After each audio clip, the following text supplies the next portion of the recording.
Ismim Zumrad Elamonov, Termiz shahar Shodlik mahallasi yoshlar yetakchisiman. Men yoshlar sohasida 7 yil mobaynida faoliyat yuritib kelmoqdaman. Hozirgi kunda Termiz shahar Shodlik mahallasida o'z faoliyatimni olib bormoqdaman. Mahallam Termiz shahrining qoq markazida joylashgan bo'lib, 4913 nafar aholidan iborat. Shundan 14-30 yoshdagi yoshlar esa 1072 nafarni tashkil etadi. Yurtboshimiz tomonidan yaratilgan imkoniyatlardan keng miqyosda foydalanish uchun mahallamda yoshlar orasida ularning bandligi va qiziqishidan kelib chiqib, jamiki imtiyozlardan foydalanishga ularga imkoniyat yaratib kelmoqdaman. Prezidentimiz siyosati yoshlarga qaratilgan keng imkoniyatlarni mahalla darajasida yoshlarga yetkazishga xizmat qilib kelmoqdaman. Og'ir toifadagi yoshlarga uzoq muddat ishsiz yurgan va migratsiyadan qaytgan yoshlar kiradi. Ular bilan ishlash oddiy bandlikdan ancha murakkab bo'lib, ular bilan individual ishlashni talab etadi. Asosiy muammo yoshlarning ko'nikmalari mehnat bozori talablariga mos emasligi edi.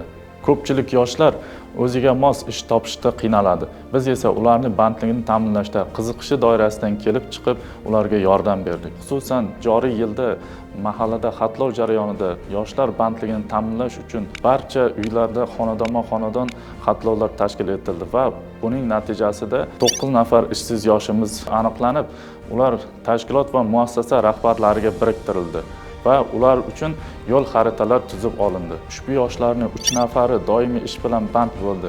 2 nafari esa kredit olib berilib, tadbirkorlik faoliyatini yo'lga qo'yildi. Qolganlari esa kasb hunarga o'qitildi.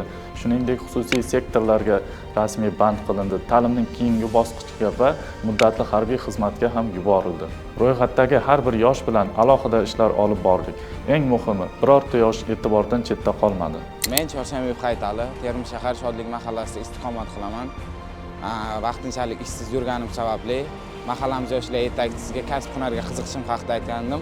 O'zimizning mahallamizda joylashgan Sevim barber shop, ya'ni sartaroshxonasiga shogird bo'lib 3 oy davomida o'rgandim. Hozirda o'zim ish faoliyatimni yuritib, oilam budjetiga yordam qilmoqdaman.